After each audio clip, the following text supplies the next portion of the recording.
calling to order Board of Education business meeting at, it looks like 6:35. And would you call attendance, please, Susan? Yes, I will. Valerie Anderson. Here. Tony Bedini is absent. Alan Brown. Yes. Gregory Cava. Here. Michelle Gora. Here. Emily Hibbard is absent. James Hirschfield, absent. Kelly Lott, also absent. Jennifer Pody is absent. Michael Sinatra. Here. I am here. Peter Fagley. Here. Okay. With 7 members, we have a quorum, and the others, some might appear soon. First of all, I'd like to thank the facilities or the technical department here for miking our system tonight, which I've already begun using, but don't worry, when Jim gets back, he won't. We've had several members of the public over the last few months complain that they can't hear us, and so I think we've solved that problem now. We'll have this in perpetuity, and no one will be able to blame us for keeping secret silent meetings up here.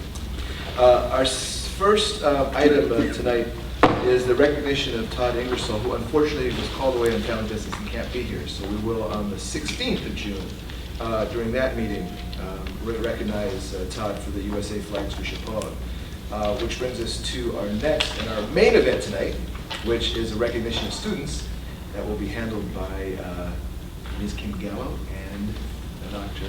Costantino. And first we'll start with the elementary, I think, right? Because we have 5th graders here. Yeah. So, let's see.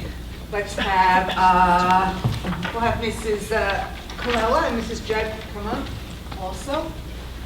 And I just want to have somebody in my camera. My friend is not here. Oh, your person's not here yet? Okay, so maybe at the end. Were you? Oh, my newsletter? Okay. And now I just need my agenda. Good evening, everyone. Happy to see you all. Thank you for coming out on this beautiful evening. Do you want to be up here too with us? Because then you'll be in the picture. Sure. So we're going to start with Sydney Vidal Sydney Vidal. Come on up, Sydney. from Booth Preschool. And Sydney and the rest of the children in our first group are being recognized as a Superintendent's Leadership Award through the Litchfield County Superintendent's Association. There was a big dinner in October or November, and up at Cornucopia, is that where we went? Yes. And had a great evening, and now we'd like to recognize them again for the front of the Board of Education. And these are our future leaders. So, Sydney, congratulations.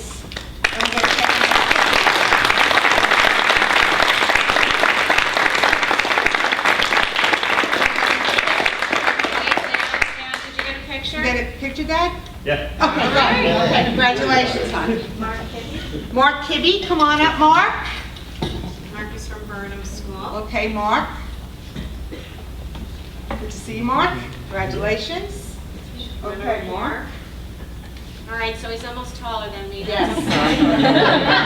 There you go, Mark. Congratulations.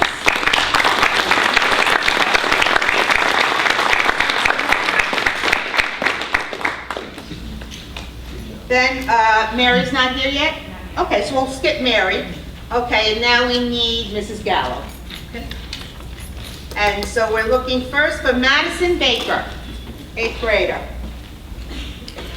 She's here. Great. Everybody looks so good. Yes. Congratulations, very proud of you. So here, get over here. Yes.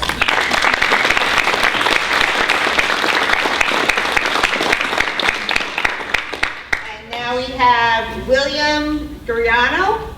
Guriano? With the G or the? Girano, close, sorry. That will not be the first name that I'll mess up tonight. Good job, Will. Congratulations. Congratulations.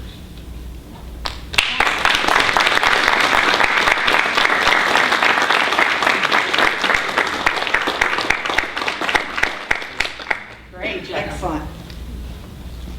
And now we have from 11th grade, Brian DeBella. Brian here? Good job, Brenda. Congratulations. And you.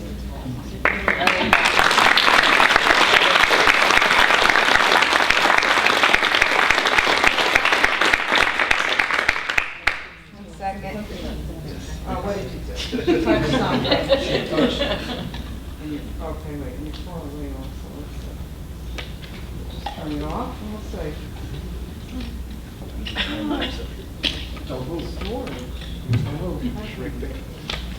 Okay, let's see. Are you here? Okay. Well, our next photographer's here. Sally, no, you want to get closer? You're good. Okay. Good? Thank you. Congratulations.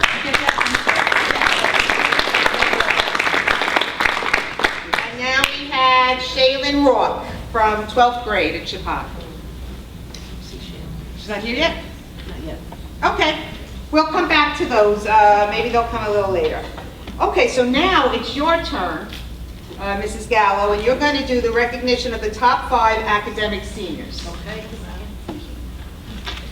I don't know if we have, yes. Okay, This is how important you are. Right orange. there you go. We're proud of everyone, really. It's a wonderful evening. Certainly especially excited for our seniors who are moving on to wonderful colleges, and our 8th graders who are coming to Chappaqua, and our 5th graders who are coming to Chappaqua. One at the middle and some at the high school. You're going in. Shaylin isn't here yet, so I'm going to start with Caroline Hermans. Come on up and listen to good things about you. Come on up, Caroline.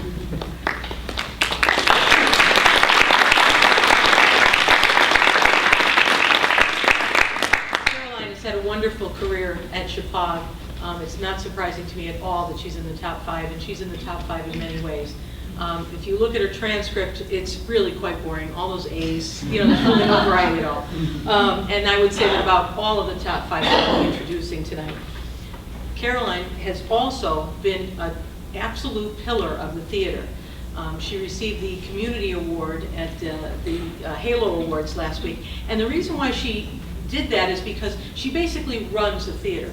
Mr. Winkle gets to sit back and say, wow, I taught that kid really well. And that's Caroline's contribution to the theater. She's also contributed to our music program, our robotics program, and pretty much anything that she touches turns to gold. So I'd like to introduce you to Midas Caroline Hermans.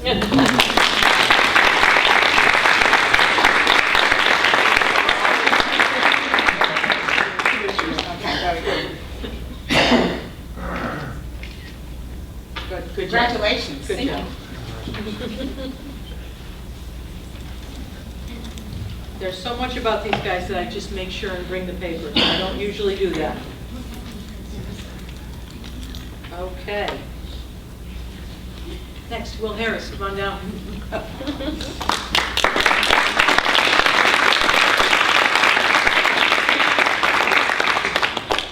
I watched Will make his senior project presentation today with lots of grace and lots of confidence. And he's one of the few that didn't take his tie off as soon as it was over. So he's a classy guy. Will has had a storied career also at Chappaqua. And he's a member of the National Honor Society, as all 5 of our top 5 are. And he is a well-rounded, all-around nice guy. And I've really appreciated watching him grow. Will Harris.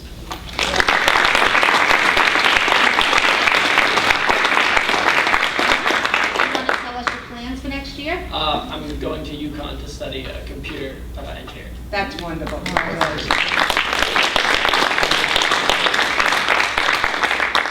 And I didn't ask you, Carolyn, because you told us 2 weeks ago, but you could tell us again. Where are you going? I'm going to Carnegie Mellon to also study computer engineering. Excellent. Fabulous. Congratulations. That's wonderful. Chappaqua kids go to great colleges. They go to great colleges. It's also important to note that she turned down the lesser schools, like, oh, MIT. Absolutely. Okay. Dana Walker, please come down.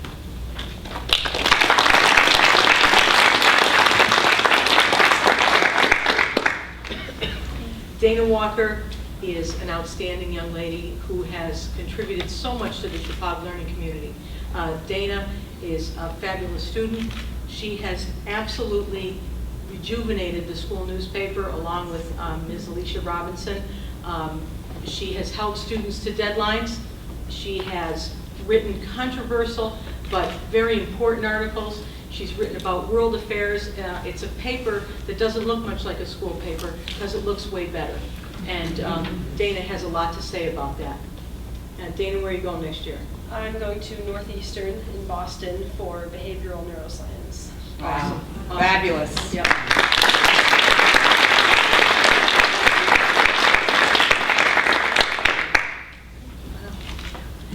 Congratulations. And certainly last but not least, our valedictorian, Claire Wolf.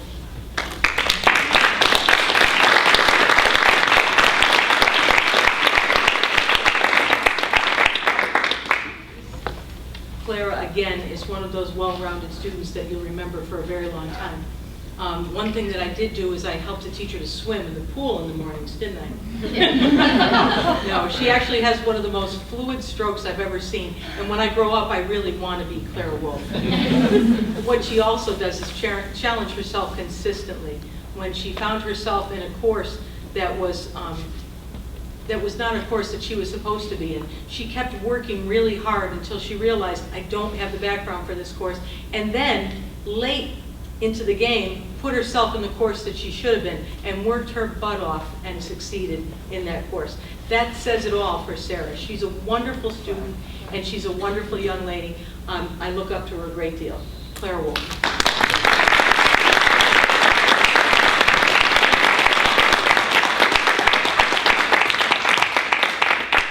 What plans for next year? I'm going to University of Rochester to study biochemistry. Fabulous.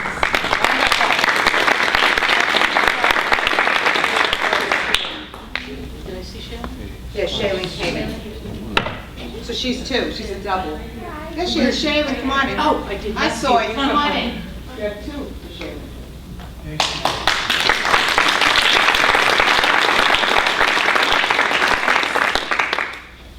Congratulations. Shaylin is receiving 2 awards. The first award for the leadership from the Superintendent's Award, and I believe she's in the top 5 also, correct? Yes, she is, absolutely.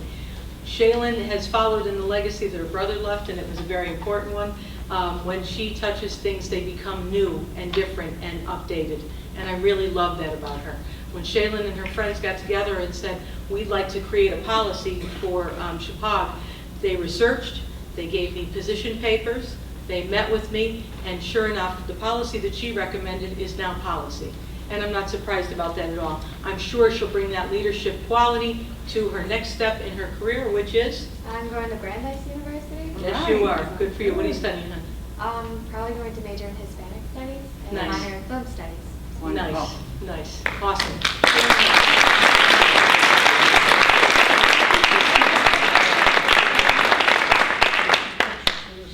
There you go.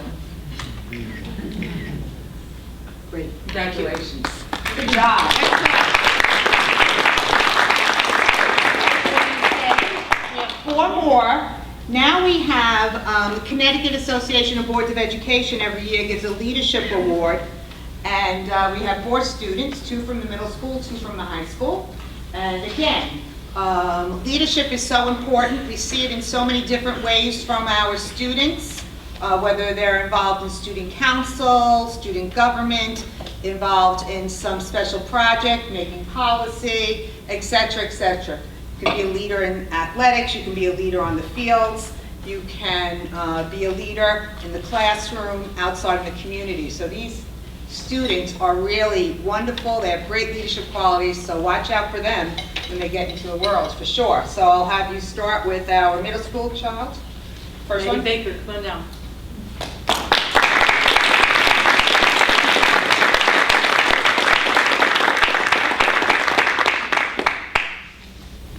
Maddie has already made a difference in our middle school. She belongs to just about anything that she can belong to. She does it well and she makes it better. Maddie Baker. There you go.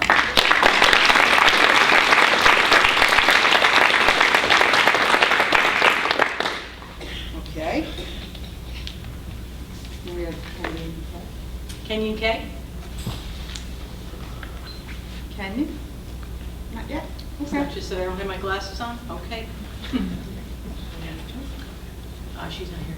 I think the father. Oh, yes, she is. Emily Chin, come on down.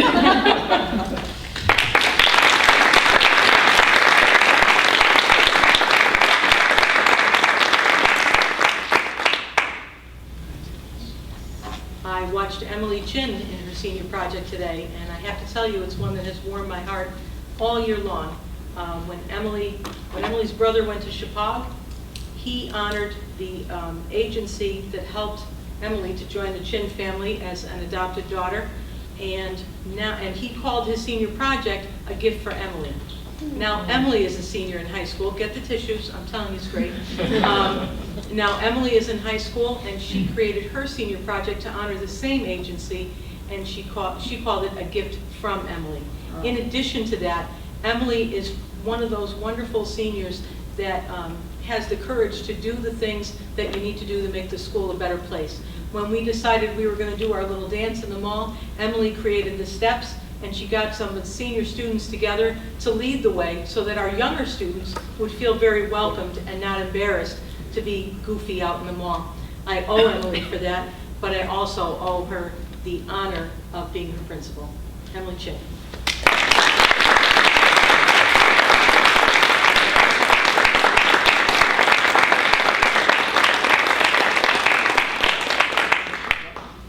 And last but not least, unless other people have come. Jill. Oh, Seb Taylor, come on down. Emily,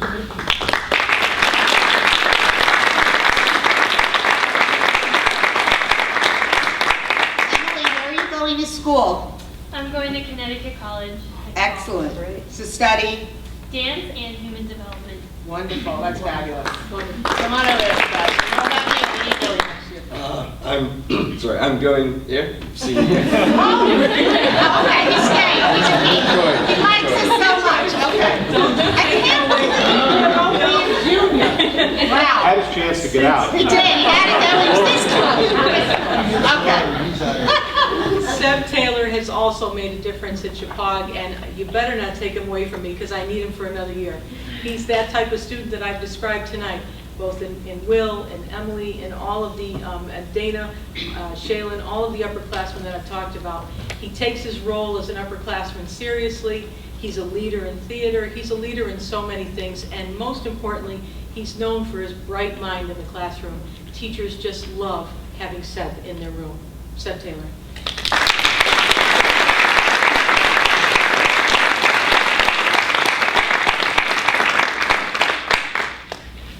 Okay, fabulous. Let's just see if our last two, is Kenyon here or Mary?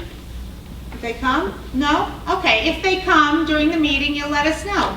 Well, we have cake and refreshments. Anyone who received an award, if you'd happy come up so we can take a group picture, we'd love that. And please help yourself to some refreshments so that the Board of Ed can congratulate you. Come on up, don't be shy. Who's going to cut cake over there? Somebody?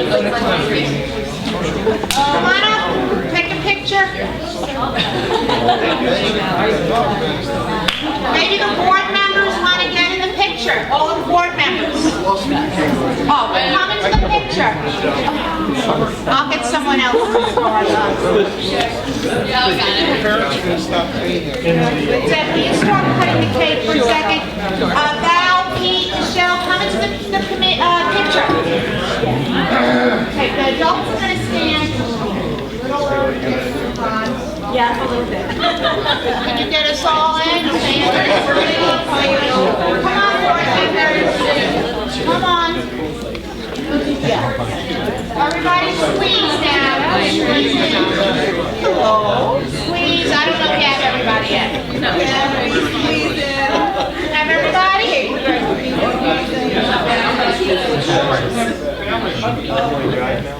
No. Okay. Do you have everybody? Look that way so they can see if you have everybody. Sheila? Okay. Can everybody look at I turned 16 in 10 days, so. Oh, look. Yeah. Lord. Never signed a release. Okay. Back in that. Did you get them off? You're okay. Yeah. Those guys are pretty married, too. I don't know. We'll let- Yeah, it's big city girl. Yeah, very good. Awesome. Jealous. We have now item 4, public comment. Would anybody from the public like to address us? And if so, if you can come up to the podium where you get your very own microphone and state your name and where you're from. Seeing this is wow. This is your last chance tonight, Going folks. once. I see 2 members of the public, maybe 1. All right. Going once, going twice. All right, you must hold your peace for 2 weeks.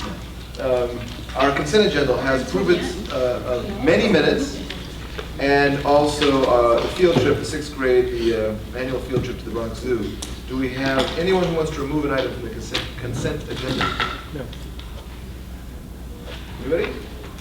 Okay, we are going to deem the consent agenda consented to. Our next item, report of the chair. I am not the chair, and I have no report.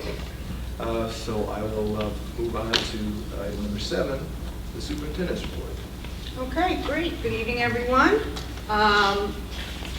Couple of just correspondence kind of things. First of all, Tony Bedini sent us a thank you for the plant that we sent him, and he is having a procedure on Friday. I sent you that email, so we'll keep him in our thoughts and prayers. Sam, who is Sam his wife? Yes. Okay, She goes Sam. by Sam. Okay, because That's she's not her first name. okay, because she's been emailing me, and I says keep emailing back, and I assumed it was his wife. Gender neutral. Yes, exactly. Had a meeting last week with the selectmen from the 3 towns. We are working on plans to move forward, to become a cohesive region, continuously become a region that is working together for the betterment of all children. I am going to be working on this summer a brochure to help us staff, so that this way we can get something out to the real estates and have available for incoming families, et cetera, et cetera. Any questions now? Is it okay, just because it's about that brochure, because I was thinking about that, and I was wondering if, I don't know, as a Board of Ed, or you could maybe even put in a request for funds to hire somebody to help with that. I mean, I don't know how much would be needed, but I feel like they're more than just a brochure, whether it's sprucing up the website or getting a few things together. I don't see why we couldn't hire out for some help with that. Okay. Maybe not. I called Jim and left a message on his machine. I haven't got a chance to speak with him, but I think the issue we need to discuss is to have a meeting with our selectmen and zoning commissioners and have a discussion on housing. And housing is the problem that we face, not students, the lack of. We need a housing plan to enable people to move into the district, an affordable housing plan. Washington has something, but it hasn't really gone too far. But I think we need to pull them in and have a big discussion on what they are thinking, what plans do they have in mind, how are we going to grow the district without a housing plan? So, and you're not going to grow the district without a housing. We have enough problems with the state growing from a business standpoint. The question is, can we get a housing plan together to address the issue we have, which is the lack of students? So somehow I think we need to incorporate that into a meeting somewhere we can have that discussion and maybe bring the selectmen in and see what, if they'll even come in. Yeah, you're right. That Washington is taking the initiative on a great incentive program, which is unusual and very interesting. And I think in the meeting, from what I understand secondhand, the meeting that the first selectman had last week, that Curtis in Bridgewater and Barbara in Roxbury were very curious about that. Okay. And I don't think it's a they tend to imply that it's a sluggish or not off to a good start. It's just very nascent. So it hasn't even had a chance to prove itself yet, and it might be really good for not only Washington, but all 3 towns. Yeah, I think we need to have a discussion for the board's benefit, because if we don't come up with a plan, how are we going to grow the school district? Michelle? I know this isn't probably supposed to be a big conversation, but I don't know, as a Board of Ed, I feel like we could maybe write a letter to request that they take a look, or just to address voice our concerns and how it's impacting education in our schools. But I don't see housing as our job. I wouldn't want to spend too many meetings off task. I see how it fits in, and we could maybe request either the selectmen or the planning commissions. I mean, I don't know how that fits into our job description. Well, I just want to add that I think part of our long-range goals, one of them is dealing with declining population, and we can't really deal with it, unfortunately. So we have to do all that we can to promote our school district as such an excellent district that it's attractive to populations that may increase our student population, but also work hand in hand with the municipal administrations who really can affect, as Pete said, can affect. Housing and stuff. Yeah, Right.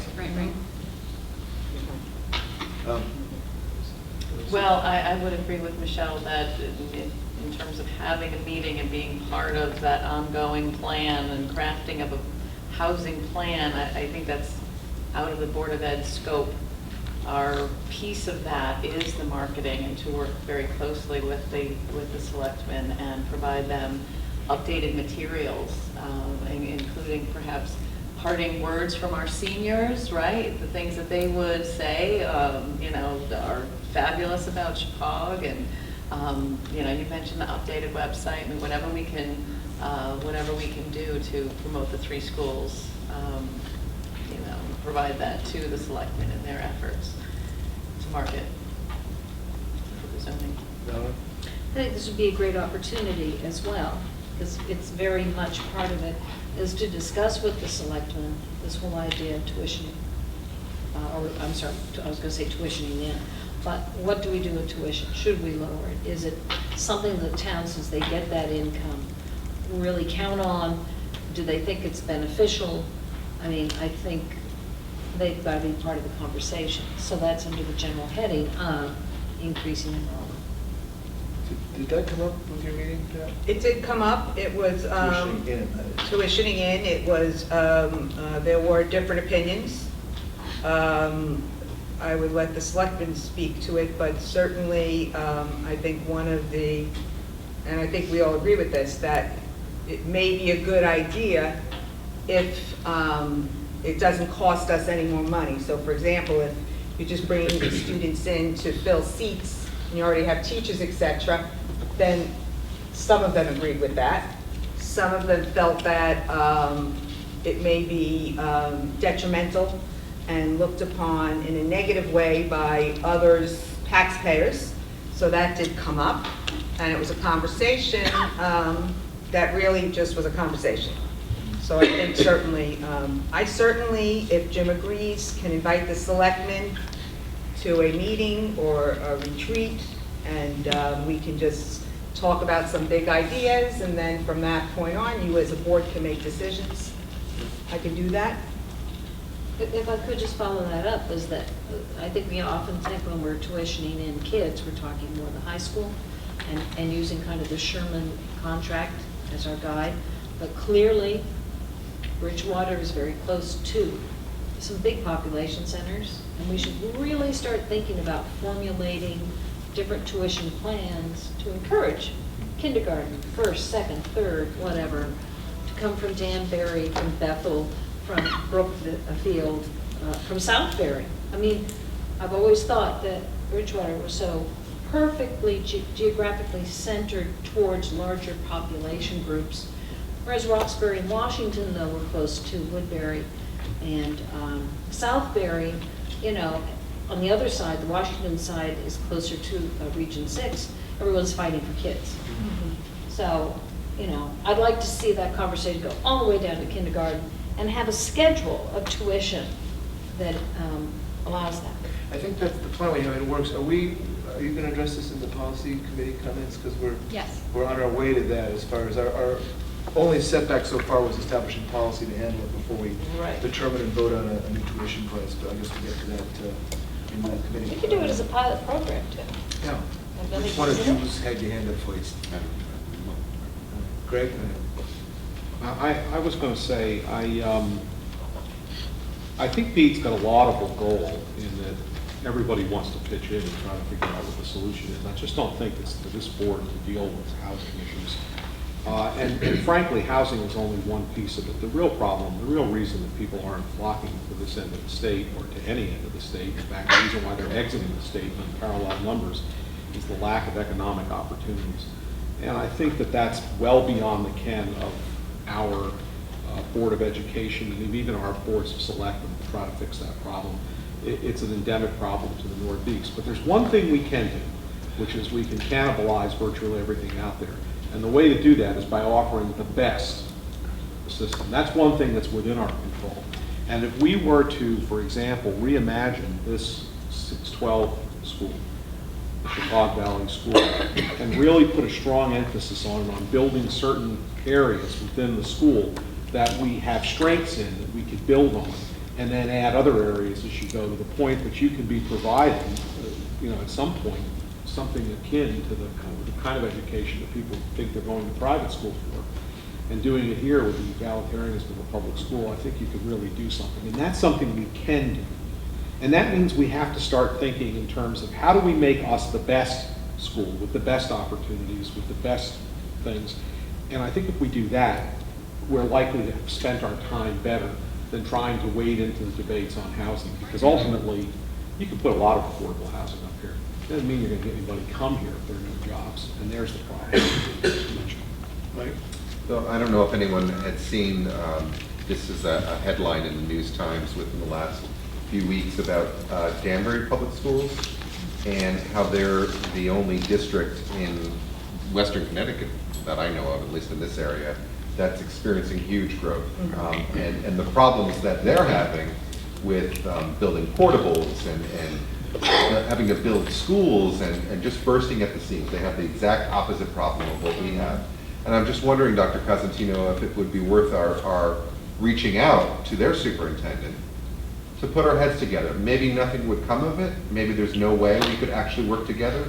But I have to think that other districts seem to manage to work together. Whether that would be some kind of a magnet program, whether that would be some kind of a cooperative program that we could work together to bring some of their students in. My mom happens to live in Danbury. She lives on the west side of Danbury. It's a half an hour from Bridgewater, for example. So it's geographically doable. It's just whether there's any kind of political will, and obviously there would need to be political will on both sides of the fence.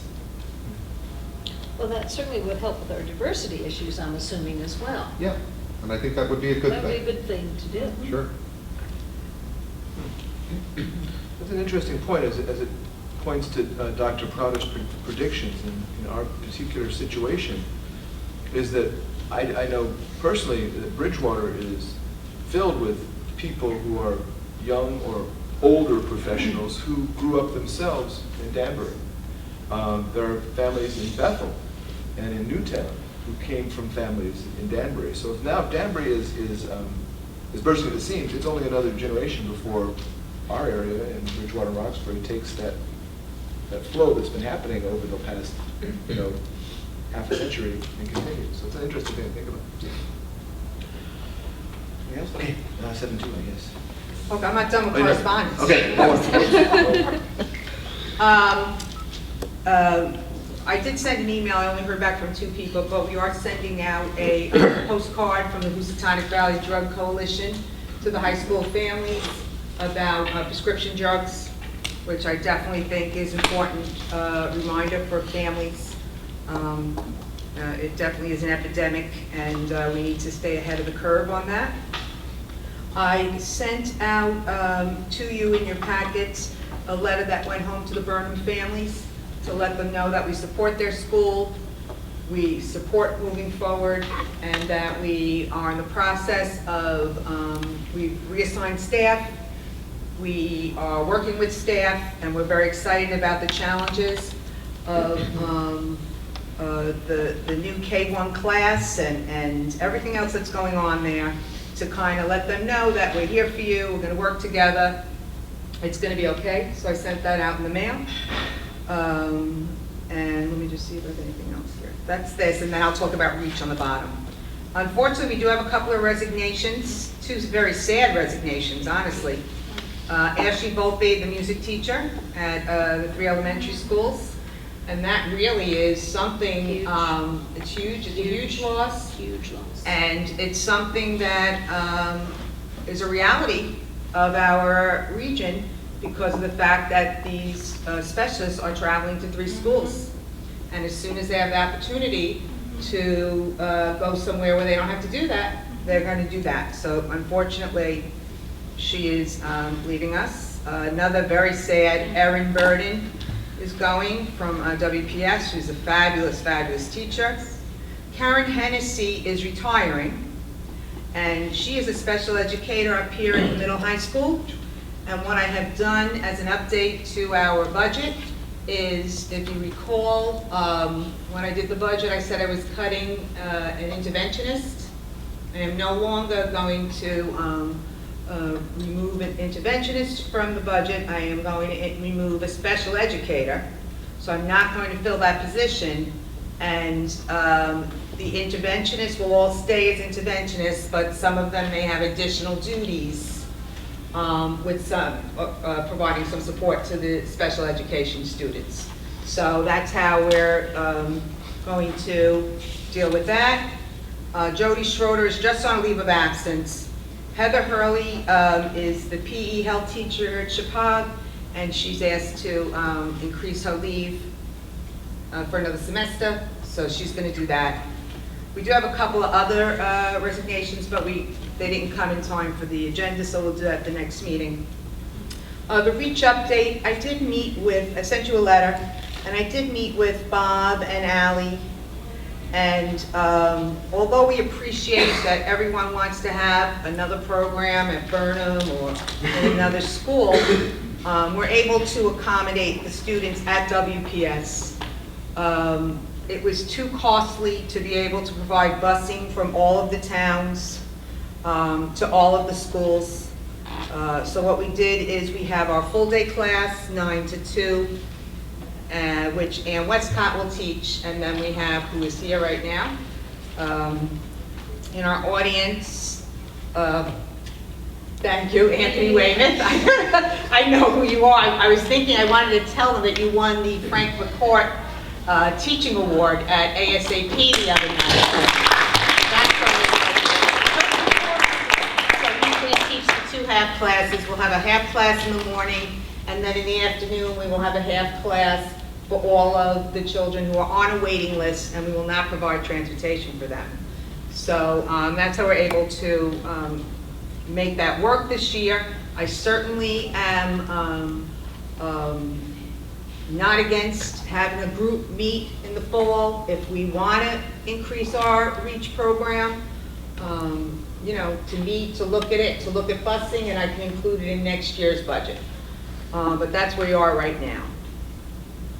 So that's my report at this point. That was one of the things we thought would be, to talk about in the fall, as far as increasing pre-K in all towns. And obviously there are economic hurdles that would cost to duplicate the program, but then again, it would expand and we would become a school system that had universal pre-K, which would make us very attractive. Allie, what did you find out about Bristol? Bristol. Why don't you come up here? Sorry. This way. I should say, Ms. O'Hara. So, Bristol, I talked to Bristol this afternoon. You had a question about their programs. So they do have 4 school readiness programs they're a priority school district, so they applied for grant funding for school readiness. So that program is for at-risk students. They screen all their students. And then the students that are most at risk go into that program, but it doesn't exclude special ed students with IEPs. So there are students in that program with IEPs. So in other words, even though they have those different programs in different locations, they have students with IEPs in every single In the program in programs. every single location? Right. Okay. Is that kind of application, even though we're not a priority district, is that a kind of a grant, if we wanted to expand university, that we could apply for as well? Priority school district, no. No, but I mean, any other kind of grants for that, for expanding pre-K? Is it- It tends to be based on need of the district, and I can't imagine that we would qualify. How, something like diversification, like Valerie was saying, considering, you know, down through the grades. So there's a need for, what, diversification? Are there grants I out guess there? I'm not sure what you're asking. If there's a grant that would cover the busing for something I that don't know. could target diversification. I guess I'm still not diversification how it's our, If we're busing in kids from other districts. From other districts. Oh, I right. didn't understand that that's what you're asking. Right, like down, right, as Valerie was talking about, down through the younger grades even to. So people would pay in to come to our preschool? Like tuition in? Well, they were talking, you know, that was Yes. mentioned for the younger grades, but even in the preschool, I don't know about pay, I mean, maybe, I don't know. Because universal preschool is not state law just No. yet, so that's a possibility. Just wasn't sure if there was grant money out there that could help defray the cost of. I'd have to check them, yeah, I don't know. Do you, Pat seems to think you have, Just in terms of where this grant money is and where it's going, they're expanding some seats for pre-K. However, it's going into the priority districts such as Hartford, New Haven, Bridgeport, the bigger cities. And those cities, close to other urban areas, have inter-district programs going on, but it's not even covering the cost. They're having trouble, the state funding even that piece of it. So it's a constant battle trying to get even what they're funded. And the governor and the legislature added money this year to the overall educational pot of money, but it all ended up in the hands of the big cities again, trying to address both Chef O'Neill and other issues.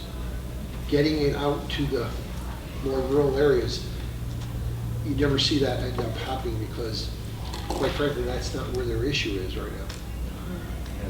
And I'm sorry, I was just going to fill you in. Last time we talked a little bit about Danbury. We asked questions about Danbury, and I did talk to the director in Danbury. And they have 8 preschool classrooms.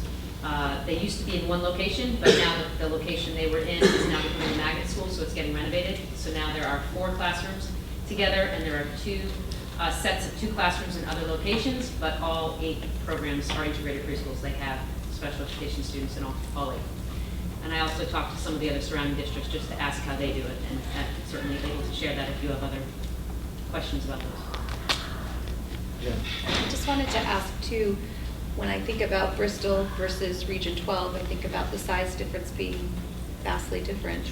So I would imagine that even if we were to implement these programs in the 3 schools, they would be really small. So I don't know how that would be in the best interest, because we have 2 classes, correct, which is a total of 30 students.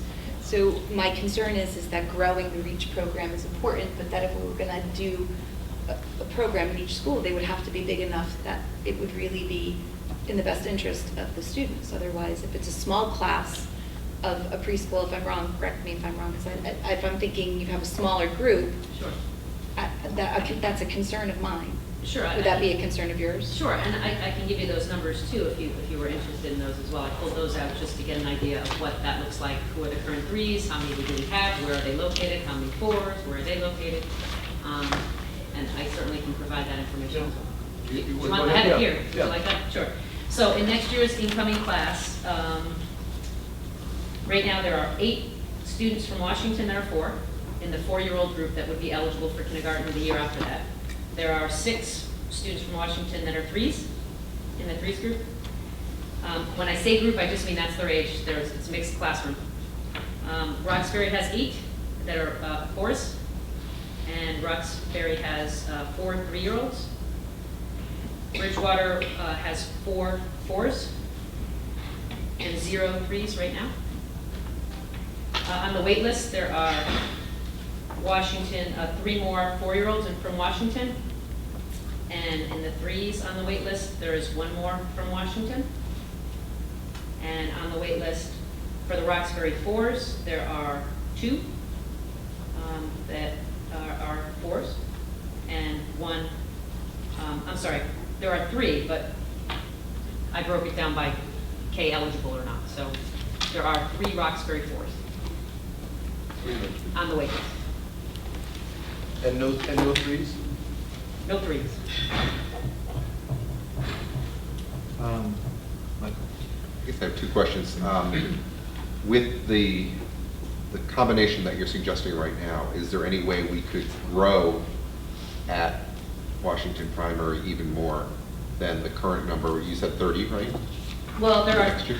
I think 32, but could we grow? If the class in the afternoon at this point would be 7. So that could grow. So then that afternoon class right now is the only one where you could see a few more seats available. In the current configuration that we have right now. Right. Right, because we did check with families who did sign up for 9 to 12 and asked how many people what's your preference? Morning, afternoon, and for the most part, 13 of the 17 families got back to us and AM was their preference. So we would keep that status quo.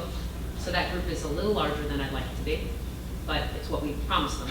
So we would proceed with that. So would I like, as we move forward, would I like those groups to be more even? Absolutely. Because that would be better. Okay. But I think that afternoon group could grow. I guess my other question too, and this might be feedback that you need to get from the parents, is there interest at the pre-K level in having their child at reach for even a longer span of time? For a longer span of time. Right. Currently, the longest that you could be at It's reach 9 to 2. is 9 to 2, right? So in other words, I'm just wondering if some parents say, I would love to go to reach, but I could never be at Washington Primary at 2 o'clock to pick up my child. So therefore, I can't. I imagine there are many parents who do other things with their child, other school programs because of that course. And I'm just wondering, I guess, first of all, are there other pre-K programs in similar districts that are a little longer than 9 to 2? Before school care, after school care, I don't know if that's something we could look into. Sure.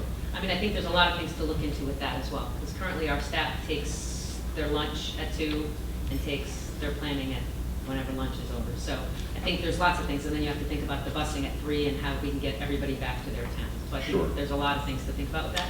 Right. And I know some of it, I'm sure, is feedback from the community. I mean, we certainly wouldn't want to offer a service that costs us money if we don't have any interest in that service. Sure. But that might be another value-added program that we could give on the reach end. Sally? Identified children would normally, would I assume, be in the first classroom, the 9 to 2? Not necessarily, Or it's up to what the parent?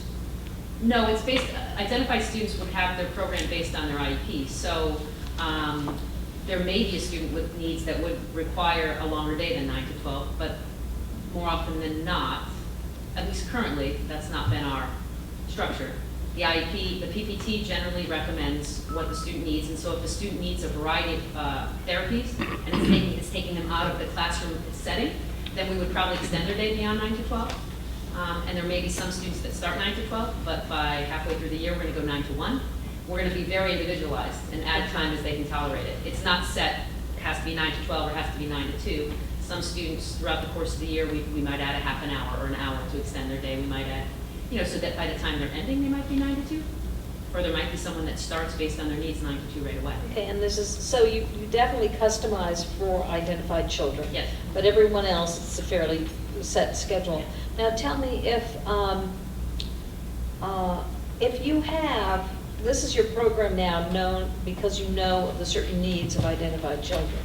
If you have a couple of identified children coming in and they're best served, your custom program is best served in one grouping, for instance, the 9 to 2. So you put those 2 kids in the 9 to 2. you're going to bump out? No. So you just have to expand? Yes. Even though I know you have kind of a square footage idea of what a particular child might need? Yes. So how would you do that? You'd have to add more staff to one session because you can't bump out mainstream? I think when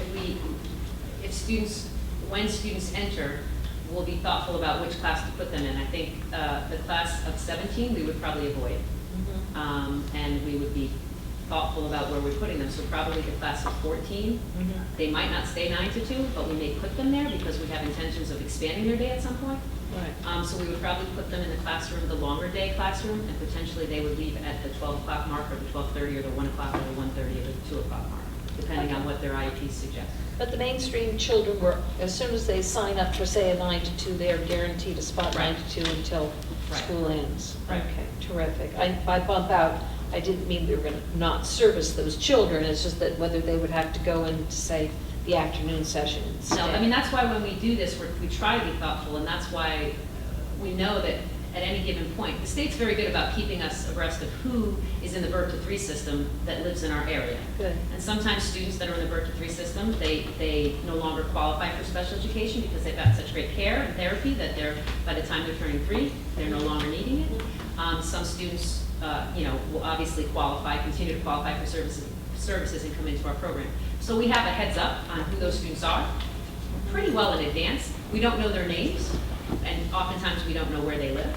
But as we get closer to their 3rd birthday, we get information. As the parent releases information from Birth to 3 to us, we receive that information and we proceed. So we do know that we do have some incoming students from Birth to 3, or we think we know, because at any given point someone can move, or they can decide not to accept our support.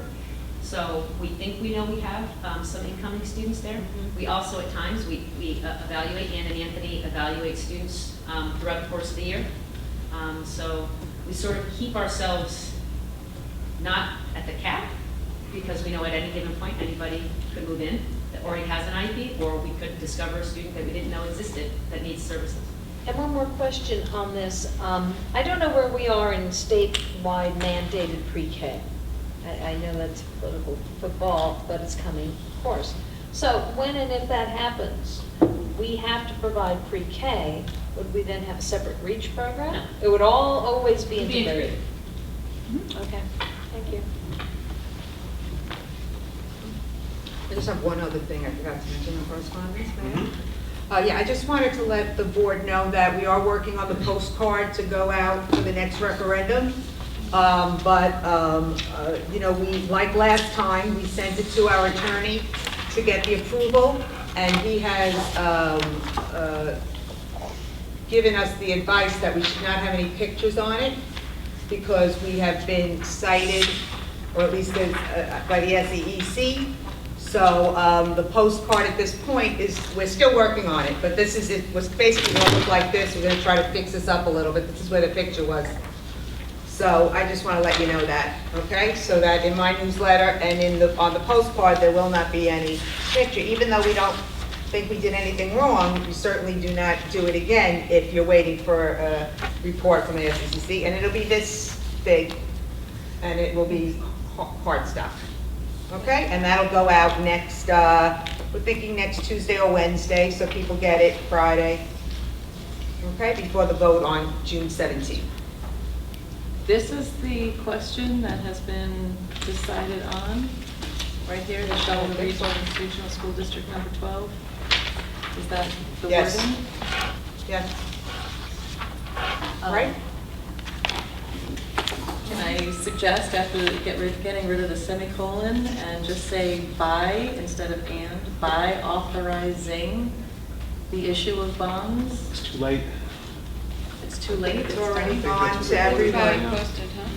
Right, this is already every, Well, it's not that it's gone out, it's just that we've already. well, it's gone to had our the hearing. town clerks and everything, Yeah, for the right. public hearing. And it was voted to send it. Unfortunately, we're stuck with But the they, artwork parameter. what's interesting is there are two authorizations, actually. You remember how we did it. There's one, the question, and then there's authorizing the board to post bonds for it. It's just been kind of merged together, which I think that's why they said it. Sort of combined it. It's clear on the other side, but Yeah, see how it is. verbiage. Right.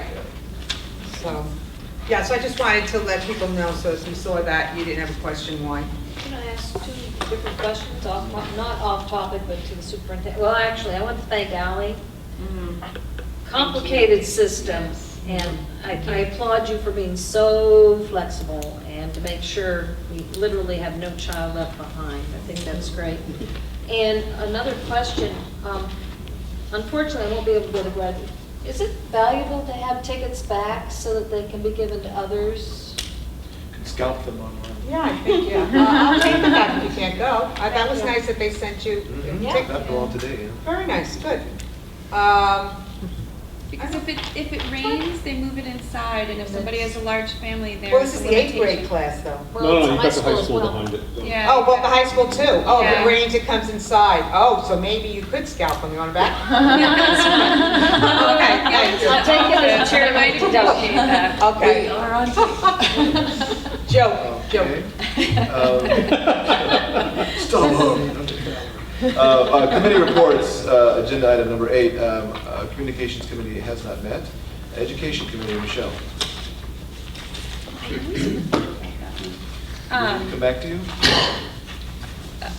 Yeah. Okay, we're going to skip ahead to Greg with facilities. We'll come back to education. Yeah, the Facilities Committee has met, and meeting again this month, I think. We're looked into the repairs that are going to be made to the schools during the summer. We discussed that with Don. We also discussed an item that was brought up at the last meeting where we engaged another employee in the facilities department. And then we are considering a proposal that has been made by a yet as unidentified person to donate money to Region 12 for the purpose of building a turf field somewhere on the property. This would permit more aggressive play without damaging the field. And we had a site walk with the Director of Athletics, Mr. Caracci, and looked at various potential sites for it. And it seems like the consensus seems to be that the most appropriate place is in the middle of the track. You have one field. Also, most of the drainage is already in there. These things require extensive drainage in order to make them go properly. There was also a proposal made, an offer made by this person to provide the money to light the field. However, at present, Washington zoning regulations do not permit. Oh, heaven forfend, night lights. Do not permit. Landscape lighting. Oh, Do yeah. not permit lights to be taller than, to be above the grade by more than 15 feet. Yes. So it would It's require an amendment of the zoning regulations in order to permit lights at 80 foot high, which is how high they put them on fields. So that's an issue that we're looking at. We're going to have to continue to discuss it. I can tell you right now, I mean, Board of Appeals, everyone says that, but I can tell you that the last case that came down in Connecticut says there's no hardship. So you don't get hardship for a variance on something like that. I'm just telling you, it's the law. Pretty rare you get a donation. It's local ordinance. I mean, it's local. It's a local ordinance, and the town of Washington can amend their ordinance if they want to permit stadium lighting at the field. I'm not opposed to it, I'm just telling you. I think it would be a shame to not at least try and go before hearing. Especially with the you know? leverage of having a donate. Thank you. No, I agree. What I think we don't want to do, I think, is head down the road to a long, drawn-out process in which we will be hiring our lawyer to defend us in a case we can't win. Right. No, just one visit. And Yeah. if they say no, we don't have to But appeal. I think it's something that should be explored in an appropriate way, because if it can be done and with appropriate limitations that allow it to not have a negative impact off the property, I think that's one reason why they have to be so tall, in order to cast the light directly down rather than have it do this, which is what shorter poles do. They tend to push it more sideways, and so it spills. So we have to figure out a proper way to do it, but that's probably the location, if you're going to put it anywhere on the site, in terms of the turf field, because it'll be the most utilitarian would be where they're playing soccer and what else do they play there? Field hockey, I think. No, but they could. But they could. Because the field could handle more wear and tear. But there's another sport that they play there, and I can't remember Well, which track one it is is. there in this. Lacrosse, we don't have lacrosse. We don't have lacrosse. I think Maybe it's, we I have think turf it's field field. hockey actually is what they, I think they play. Field they hockey, play yeah. field. It's field hockey, Yeah, but you'd be able to have multiple matches over a period of time if you had a field that was turf. And the nice thing about these turf fields, the current generation of turf fields are much more friendly to the joints because they're much, and in fact, there's some sense in which if they're done right, they could even be safer than fields that are compacted, that are turf, regular grass fields. And you have to be careful if you allow your fields to compact. So there's a whole variety of reasons why this would be a very attractive thing to do, and we're exploring it now to try to bring a proposal in front of the board. Sorry, I just wanted to say that, I think that this extremely generous gesture is something that would be really fantastic for our community. To say that if somebody in our own community is willing to invest that kind of money into Chippewa, I think that that's a really encouraging sentiment. And I also think that even though I think the lighting is going to be a bit of a struggle, I think the fact that we're having a donation gives us a little leverage with hopefully the town in terms of being able to find a way to figure it out, because I think that, if they would be willing to work with, whether it's zoning or however, to be creative, I think that they might actually be willing to, I hope, to be open to that, considering that it's not something that we're just paying for, but that somebody's offering to donate to the community. So I'm hoping, I'm encouraged to think that they could not make it difficult to have lights. I'm all about the lights. How are we handling this donation? I mean, someone just came to us, or are we actively seeking, soliciting? No, a person came unsolicited. That's part of the problem is that we're going to have to, so far there has been no disclosure of who this is. And I don't think that's an acceptable situation, because you can't not know who you're dealing with, because you could be dealing with someone that creates legal complexities or other problems. Not very likely, but I'm just telling you that it's possible. And so that's something that's going to have to be ironed out through counsel, perhaps, if the person does not really want to come forward. But I do not even know who it is. Sorry. And I think, although it sounds wonderful, the idea of having the night lights up there, I think it's a fool's errand. I know the town of Washington. Mrs. Payne is here. She was the head of the Conservation Committee for ages. And you can't even have uplighting of a tree. It's light pollution. And the idea of that kind of thing up there, I mean, it's worth a letter, but nothing more. Who knows? A letter, but I think not time and effort, sadly. And before we get too upset, I'm trying to think about why we need lights, since our spring sports are primarily during daylight savings. No, Alan, you don't understand. This is not just for the Chippewa school. This is for community and outside people who play, who want to have field time. But who wants, as I said, aside from daylight savings, who wants to play on a field in January anyway? Nobody. At night. Nobody. At night. Not January, no, but Fall, during spring, regular season. No, but even November. Fall, Anyway. spring, and possibly summer. Friday night games and Friday lights night are very games. exciting Yeah. for them. And But- they but- schedule them that way on Right. purpose. If I might, It's Wouldn't it be? It's like Yeah. homecoming. Alan, there's one other thing that it would do. It would really make that a focal point Yeah. for the school. It would probably end up eventually moving graduation there. Simply because it would be a nice facility in which to have it. But I agree. I think the lights are a potential problem, and I'm not sure that's a hill that we want to die on, but it is something that, but the field itself could be a good addition to the school. I just think that, the fact that we could be a community resource by doing this Right. as well is one more factor that we could help sell this. I mean, let's face it, there are many facilities at some of the private schools in Washington that our students take advantage of, like, ice hockey rinks, for And the example. football games. Wouldn't it be wonderful if the town now could reciprocate? If we could say, to the Gunnery, we could say to all the other private schools, you could use our facilities, Who's gonna This pay is for a the community electricity? resource that we're offering. I think that would be wonderful. Michelle?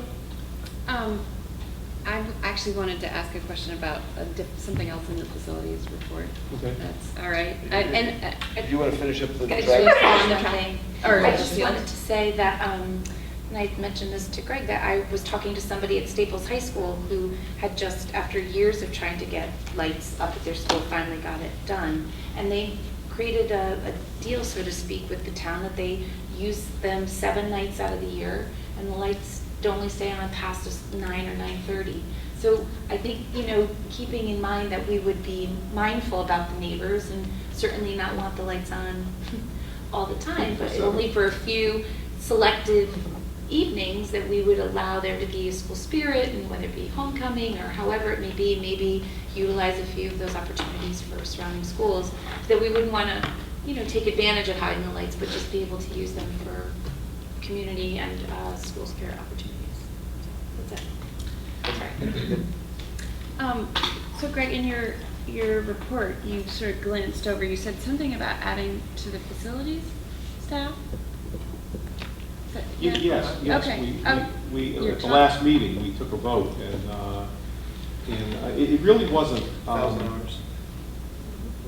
I'm trying to remember exactly what. Oh, the board did. I thought you The were board talking. did, I no, remember that. facilities I doesn't thought, take I that. thought, oh, I thought No, you were we dis- talking about we discussed- additionals. No, we discussed Okay. it at that meeting, and I brought it forward to the board as a proposal, and you acted on it. That was really a past tense thing. It's Oh, I nothing thought you were talking about an additional. No, Okay, okay. none additional, none additional. That was just it. I was just sort of catching you up on the fact that we discussed it at our meeting the very night the board acted on it. Gotcha. All right, thanks. Are you ready for education yet? I am. Oh, I'm sorry. Well, look at it. Not to be a downer, but getting lights at 80 feet, you suggested, in Washington, Connecticut, would be a very difficult task. That conversation will be down. Very difficult. All right. All right, education. So we met, we had our education meeting last month, obviously, and that we had a lot of great presentations about virtual high school and Chromebooks. On my agenda is a state of the schools from the principals, but I'm not sure that that is still, is that still? We have a very big meeting next month, Okay. 2 weeks. We have State of the Schools, we have an update on our whole counseling program, K-12, Okay. and college and career readiness, and then I will hopefully do my goals. Okay. Plus, we have the volunteers, and Todd Ingersoll, and anything else we need to put in there. So it's going to be a big meeting. Okay, that's exciting, so hopefully everyone Yeah. can make that. We'll make sure we really highlight the schools and get it on TV all summer. Great. Todd Ingersoll. Yes, Todd donated flags to Chapag. He gave us over $1,000, so every classroom has a new flag at the middle high school. Really? So he was supposed to come tonight, but he had something, so he's going to come next time. He's a great man. Valerie, finance? We met prior to this meeting, and we went over our May 30th financial report, in which we have 2% remaining in the budget of $430,000. Going over the different object codes in terms of real conversation. We know the legal, auditing, and professional services are definitely over budget because our project costs are now being absorbed into that since we don't have a larger project. And we have contracted for substitute psychologists until we can hire one, so that's showing a deficit that will be offset in the teachers column eventually. We also have a small deficit in the purchase property services, but this is just basically an accounting issue because we have transferred from capital technology. This is the purchase of an installation of security cameras. So these are just basically fairly minor accounting issues. And then we went over the balance in our 1% capital reserve fund, which right now stands at $266,545. And we have a whole series of recommendations the Finance Committee has given to the full board that we'll get to later on in the meeting, such as the appropriation for the 1% fund for this year, and school lunch increase, and a few other fun things. And that's it. So you'll hear more from us in the latter part of the meeting. Negotiations, Greg. We will be commencing tomorrow afternoon negotiations with the union representing the nurses. And that negotiation starts tomorrow. Our contract, I believe, is up at the end of June. Yeah, 5 o'clock tomorrow, we start negotiations. Policies and bylaws, Michelle? Yes, we met last month, and we made some good progress on our tuitioning in policy, or out-of-district policy. We didn't get to finish it because we left early to go to our new TV studio. And so we were we had some CADE policies, some policies from other districts, our own current policy, and we were trying to get some language together. We were going to try to do it electronically, and I'm sorry that we did not get that together in time for tonight. So we will make sure that we hammer that out, and we should have something for the board to talk about shortly. And I don't think that, I'm trying to remember, I don't think we have to actually set a rate in the policy. We can just refer to the regulation back to that, so that we can have a policy that stands and a tuition calculation that stands separately, so that we're not continuously updating the policy to set the tuition rate. And that's it. That's what we did. I have one thing to add, finance, if we're finished. Okay. I'm sorry. I'm finished. So sorry. The one other thing that was discussed briefly, and I don't think we can put on the agenda for tonight, but will probably be discussed more, is the possible purchase of piano or pianos. We had an impassioned plea from one board member to get a certain type of piano at a certain dollar amount, and we just began the conversation. We certainly, finance did not make any recommendations other than we need to study it. And that's it. But the dollar number is a bit fascinating. A baby grand. Yes. Oh, for sure. Okay, our long-range plan, goal 3 is we're in hold with that now. We don't have a chairman yet, so we're going to wait Yeah, I think we'll wait. Maybe I'll ask Jim at the next meeting to appoint. This way they can start doing a little work over the summer maybe. Certainly, a lot of the things we talked about tonight are Absolutely. kind of paving the way for that, as far as Yes. our new programs and our new policies and our Yeah. new communications and marketing. Okay, on item 9.1, old business, to consider and if appropriate approve the Board of Education member handbook. We had almost finalized that, except for some language that was due to be tweaked, and I think Superintendent has. Yes, I sent that to everyone at the bottom of page 7. I think there was a little concern that the board wanted to be introduced to candidates before they were hired for administrative positions. So I just added a sentence to the bottom. The board requests that all candidates for administrative positions are required to be introduced to the Board of Ed prior to being hired. So other than that, we've gone through the whole thing, so I think we're good to make a motion and... So moved. Thank you. Our motion is therefore, Valerie, to Accept the... approve the Board of Education member handbook. Yes, sir. Okay, do we have a second? Yep, second. And Emily, second. Further discussion?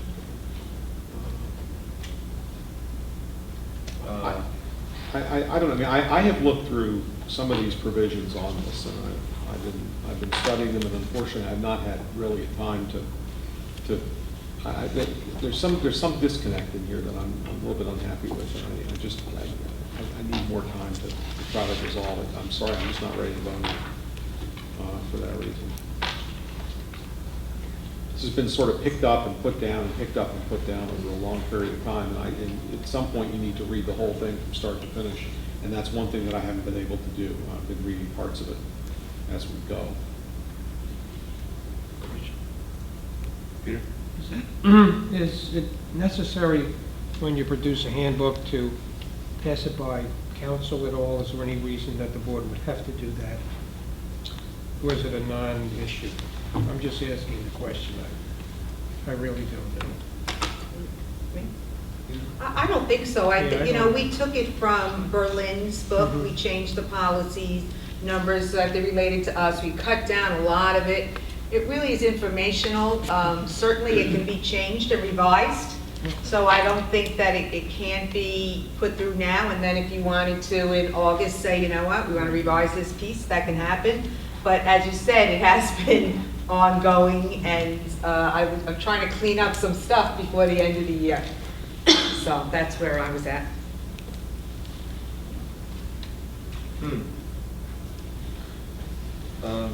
Michelle? I just wanted to speak in favor of approving this, just to clean up some old business. And like Greg, I have not read through it beginning to end recently, but I do remember doing that a long time ago. And the only concern we had at that time was the hiring piece, and so I see no problem in going ahead and implementing it. And if we find that something isn't working or we want to revise it, there's no reason we can't, but that way we can put it to rest and move on. Yeah, I'm wondering, I mean, we have, for some reason, we have the Region 12 strategic goals in there. Well, they were there till 2017 when you did them. So that's why you haven't. Until we yeah, redo goals. And you haven't redone any goals, so I think it's important to at least. Yeah, Greg? Oh, I'm sorry, Valerie? Well, we've had it since Thursday. It's 12 pages. It reads well, it reads quickly. I don't think we're talking about, tablets from the Mount here. I think we should approve it. And if down the road we find there has to be some kind of modification, fine, but I don't see any particular reason why we would need to do so. I think it's very clear. I think it just describes what we do now. So I would definitely vote to approve this. Greg? Well, for example, on the area of conflict of interest on page 5 of the book, that's not the same conflict of interest provision that's in our policies. And I think to have a handbook that's got provisions that are cribbing from policies without stating them runs the risk of having two inconsistent situations where a board member is caught between a rock and a hard place, between a formal conflict of interest provision and between a conflict of interest provision and a handbook. And I'm not sure there aren't more of those things in here. The point is, when you take someone else's policy and you start throwing in things that sound nice, yet you've got a consistent set of policies that govern some of those areas, you might be better off just simply omitting the provision altogether and referring people to the policies. And it's not just conflict of interest, but that's one that jumps right out at me because that's not the same provision that's in our conflict provision. And I think there are several others like that, and that was the disconnect I was talking about. I think there are things in here that need to be carefully thought through, and it may be a good, quick read, but that doesn't mean that it's the right read. And I don't want to put a situation in which somebody is getting beaten over the head on the one hand with policies and then smacked in the face with a set of rules in a handbook. And worse, if the handbook, which is there to educate, educates wrongly, then the handbook is worse than a waste. It's now a negative. It's now creating situations that otherwise wouldn't exist. And again, I think a handbook sounds like a nice idea, but you know what? The rules are far more complicated than this handbook lays out. And I think that what I would do, if I were going to look at this handbook from a start, fresh position, I would take most of it out of here, and I would really put the things that matter, and I would stop putting things that don't matter. And I think there's a bunch of things in here that, like the conflict provision, that don't belong in here. Well, that's my How favorite is it part. though, but the thing is, it doesn't conflict with 9270. It's kind of a distillation of 9270. It's actually a, Generalization. yeah, it's a generalization. Exactly based on the what you opening shouldn't paragraph. do. It's exactly what you shouldn't do is generalize. But we can't, it's not a I was just gonna policy. say, I don't manual. remember it being in conflict. Is It's it not a actually- policy manual. It basically says, I mean, the policy itself starts out with, the board desires its members not only to adhere to all laws regarding conflict of interest, but to be continually aware of situations which have the appearance of conflict of interest and to avoid actions that might embarrass themselves and the board, which is very similar to the board desires its members not only to adhere to all laws regarding conflict of interest, but to continually be aware of situations which have the appearance of conflict of interest and to avoid actions that might embarrass themselves and the board. And so it's really a very generalized distillation. I don't think it's a conflict. And I think because it references the policy, it means that if you want more guidance, or if you have questions or you're confused, then you go to the policy. I do appreciate, though, Greg, that if you think it in any of these is in direct conflict with the policy, it's a concern. But I don't think these are specific enough to actually be contradictory. Thank you. Well, I disagree, and I'll tell you why I disagree. Why don't you just vote no? If you look, well, because I think I'm trying to warn people before they step off a cliff into something they don't want to fall into. Where it says things,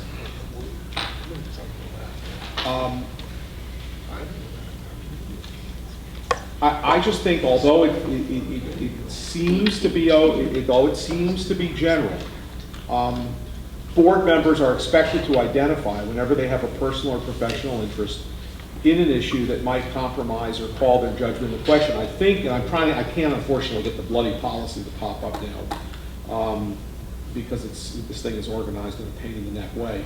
But what I would like to, I'm not 100% certain that that's what our policy says. I think our policy says something different than that, and I think we shouldn't be cribbing from a policy that's got legal ramifications. We should be guiding people properly and not giving them two things that potentially, that's all I'm saying is it's not going to, the end of the world isn't going to come if we adopt this at the next meeting or adopt it in September.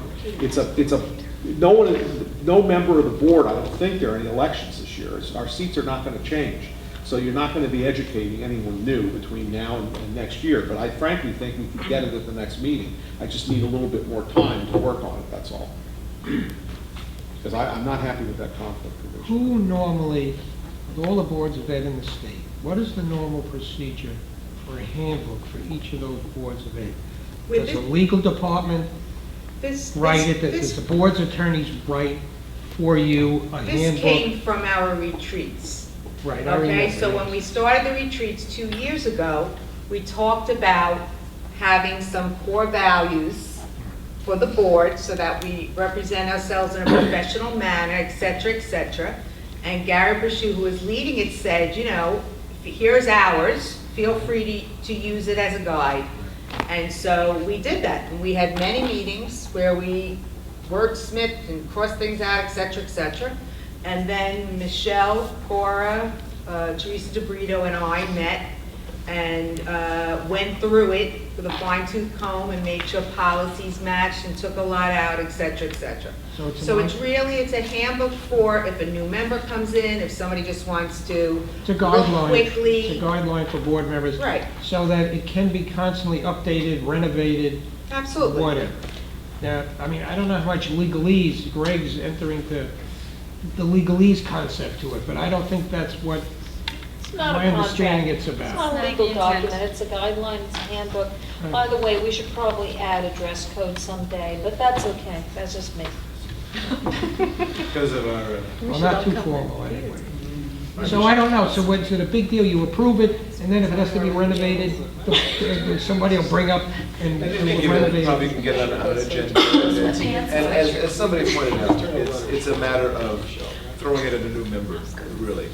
Because otherwise, as a primer on how they work. It's a good idea because you should have a handbook to hand to people when they get elected so they can read and say, these are the guidelines that govern the board. And you can change it and amend it during the course of the year if Greg or somebody sees things through the committee. Michelle. Well, I just wanted to add that, it's just a concise something to hand to a new board member so as not to overwhelm them and hand them the two massive volumes of thousands of pages of policy. And just to make them aware of things they should be thinking about, but if they have an actual issue, they have to go back to the real policy. These are just, the highlights. Emily? I have to say, when I came on board, Andy handed me 7 binders this thick. I have not opened them ever. I could read 12 pages. We're going to censor you now. Probably wouldn't. I have them if anyone wants them, but they're like this thick, and I'm not exactly sure what they say, but they were some sort of welcome packet, and 12 pages would have been better. Done and done, let's vote. Can we, yes, all in favor? Aye. Right.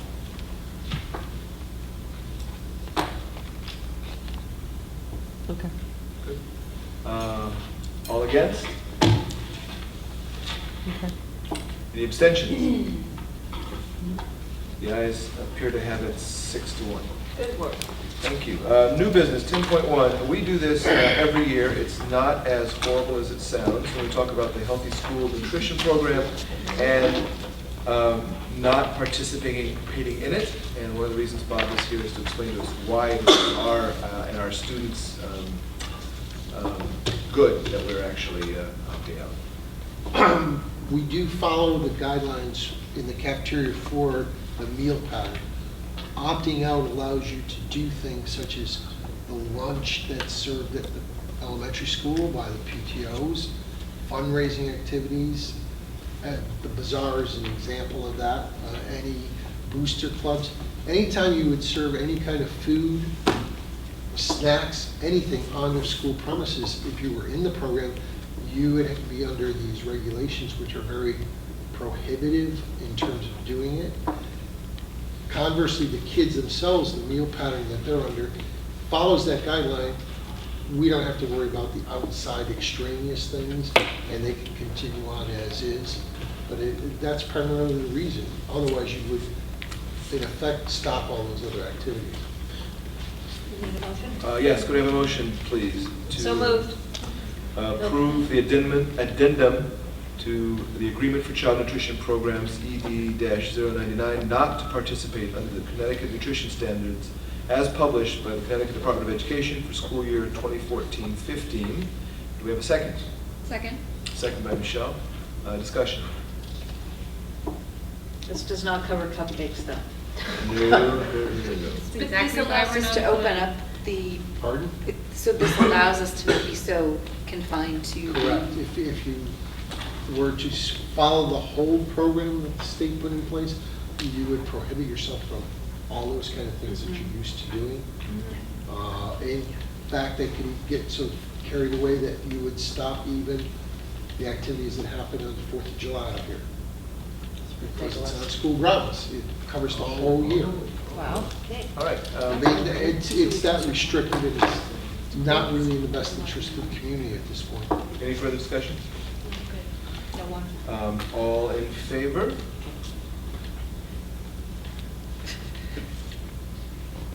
Unanimous. That's unanimous. No one has to vote otherwise, so thank you. Thank you.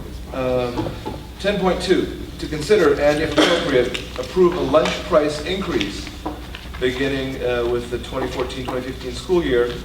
Request is to increase lunch pricing by 25 cents for both students and adults for the school year 2014-2015, which would bring students from $2.60 to $2.85, and adults from $3 to $3.25. Can I just add to the, well, I'd like to make a motion that we pass it. Valerie has moved. We have a second? Second. Second from Michelle. Yes, Valerie. We have been kicking this around in the Finance Committee for a bit, and it certainly makes sense. We do have a fairly small, but definitely a deficit in cafeteria account, partly because we're adding in benefits to salaried workers, but long story short, this is still a very minor increase, and I believe we should do this. And we want to keep the breakfast stable because it's a growing program. So no increase in the breakfast. No increase in breakfast, huh? Does it break even? The problem with it right now is that food costs have been going up, obviously. If you go in the store, you know what's going on. We're not immune to that. But we have managed to incorporate all those costs for benefits that were formerly subsidized by the board. It's now being paid for by the program. But this year, again, and it's not unusual that you run a deficit and then try to catch back up again, but prices are just getting out of sight. If you do the math, if you presume that a student or teacher buys lunch every single day, then for students, we're looking at an increase of $45 a year. And slightly more than that because teachers have 8 more days in their year. A little more than $45 for 47. They don't cook. I don't think they cook on the They don't think we're good? All right, so it's $45 and some bag lunches for the teachers. Mike? That's an idea for you to pass along maybe to the high school staff if there's any interest. I know at Wilton High we have an organic garden that the students run and manage, Yes. and it actually, the produce is served to students in the cafeteria. So they worked it out with ARA, who's our food provider. Okay. follow the ag program over in Region 14, and the way they're doing it is they believe that, well, Glenn over there is incorporating a lot of what he can get from the program into his program as well. Yeah. But they're running a full ag program, so they have a little more access to that kind of Well, we've got technology. We've got some farms in these 3 towns. We've got some. Exactly. some Put it in the interest. ground and we'll take it. Yeah. I was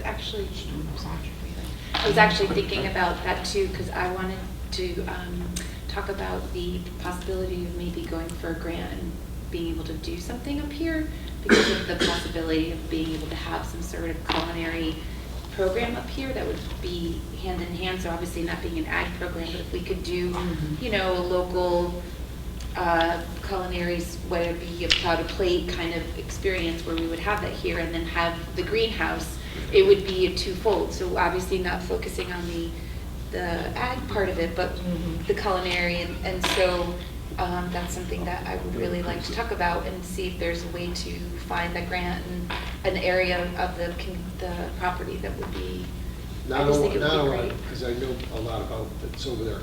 They actually have a benefit because they're sitting on an aquifer that services that whole valley over there. So they have an abundance of water as well. I mean, you've got to take all those things into consideration. Well, that's why I knew it would be a big but under, right. But in terms of being able to figure out if it's something that we could do. Absolutely. And then be able to follow through and maybe get some sort of state grant. You just have to consider all of those things. Yeah, no, I would imagine it's a huge task. It's the water issue primarily Right. that gets in your way.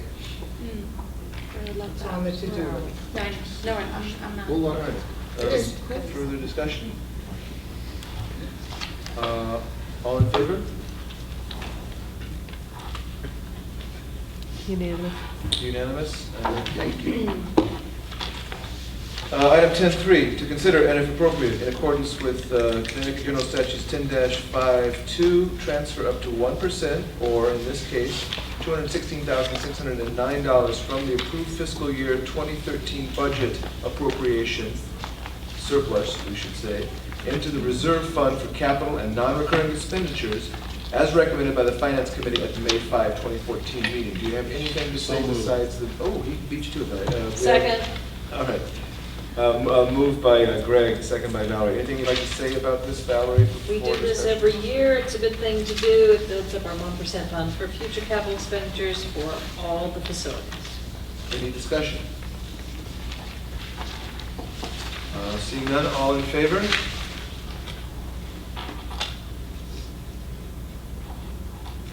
Another unanimous vote. Thank you. Moving right on. Okay. This 10-4, to my mind, I understand what this is trying to say, so I'm going to explain this to the best of my ability. And if I fail, Bob will help even more than I'm about to.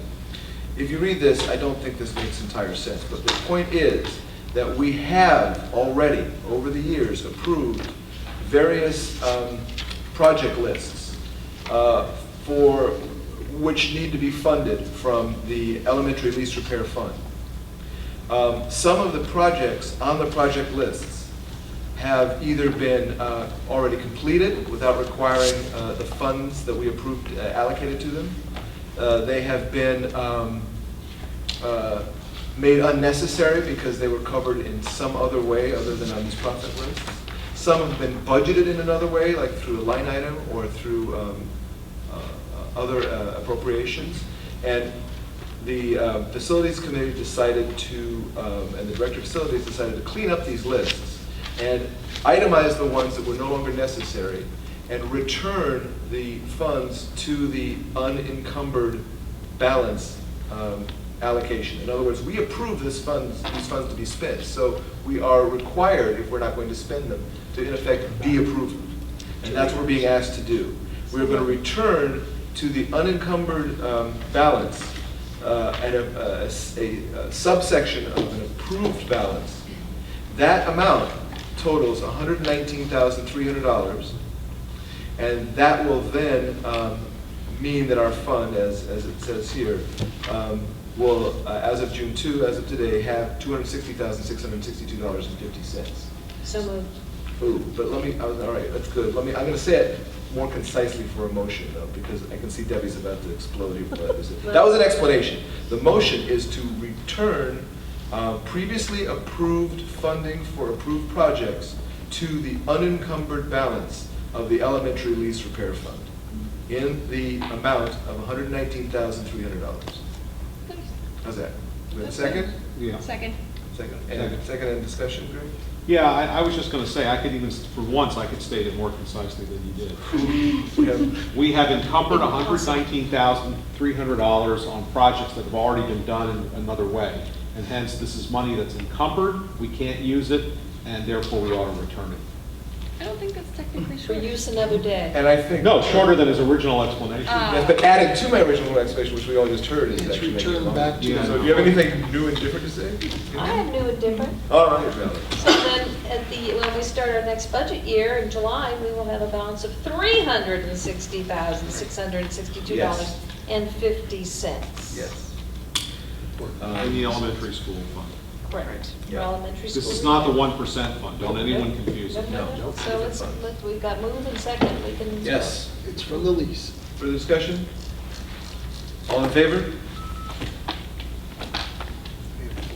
Thank you. You can go back. All right, so unanimous. Right. Thank you. Well, you see, we Thank stack you these again. at the end, people want to get them over with and go home. Okay, 10.5, to consider and if appropriate, approve the request of, this was in your packets and is available in the shared drive, and she's here to discuss it.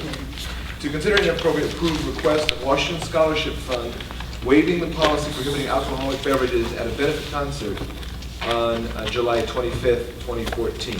I'll move that, Alan. I think we've done this several times in the past. It's been very successful for them. It's been fine for us. We usually attach a requirement that there be no service of any alcoholic beverages prior to 6 o'clock, which is the time that they've designated on Friday. Yeah. Could I just correct you on that? As far as I know, and I think it would be nice for Mrs. Payne to address us. Oh, I agree. But we have never done it for this group. We've done it for the Gun Memorial Library. I understand that. We have for other groups, and it's been And successful. Lusitanic recently. And I think it'd be good for them. But this is a new group. I think the only issue we had is we did not want to have any alcoholic beverages served while we had students in the building. They usually are out of there before. This is in July. Oh, it's in July. Why did I thought it was June. I thought it was June. No, it's July. It's No July. kids I around. guess we're not worried. Mrs. Payne, would you like to add anything to our, No, I just would like to say to all of you, it is the. do you mind coming to the podium so the camera can pick you up? It is the 50th year of the Washington Scholarship Fund, 50th year. In 1964, we've given over $2 million to students from Washington. And this is a celebration of our 50th. We're very excited to have a very special concert donated to us by the Glass family. And it's going to be here in the high school. We decided the best thing to do would be to have it here inside to get as many people as we can on site to see this wonderful facility. And if possible, we thought we could raise a little extra money if a few people would ante up to come a little early and have a glass of wine. And again, the school year is closed. It will be very closely monitored. And it would be very nice if we would be able to do that. Okay, so we have a motion. Questions? We have a motion from Greg. Do we have a second? Did we get a second? Okay, second from Rick. Any discussion? Since we haven't done this before for your particular group, are there any insurance binders or anything we need? They fill out the paperwork with Don's office, and he lets them know what they need. And we're happy to work with anyone and give us any guidance that Yes. we need. You know, whatever we need to do, we will do. Great. Sounds good. Further? All in favor? Unanimous. Another unanimous. I have some happy people I'm going to email as soon as I get back. Right. Just down the road at South Street. Excellent. Thank you. Thank you. Good luck. Thank you very much. Thank you. Raise a lot. All right. Our last item, 10.6. This is very interesting. To approve a 2013-2014 calendar revision for 181 days of school for students 178 days for staff, with a 188th day being made up the week of August 18, 2014. This is because of the storm on Wednesday, last Wednesday's storm day. Pat, would you like to- Well, the student issue isn't really an issue. We have to have 180 days. We would have 181. I think parents would be upset to say you're coming Thursday after you've already announced that the last day is Wednesday. The staff, I've had conversations with the teachers union. It's just certified staff. And many of them have already made plans, you know, for the 23rd. So for having them to come in on the 23rd of June would be difficult.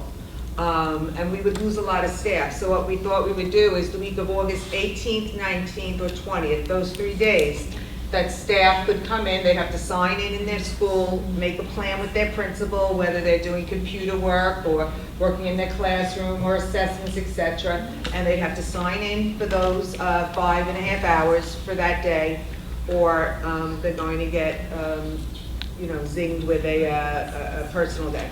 So they're okay with it. We think it's for the school district much more beneficial to have the staff working and being productive than having half of the people come in on the 23rd. We just don't feel that's a productive way to go. And I think it also builds some goodwill with the staff, letting them know we respect them and their families, and, you know, we'll do this for you and you do this for us.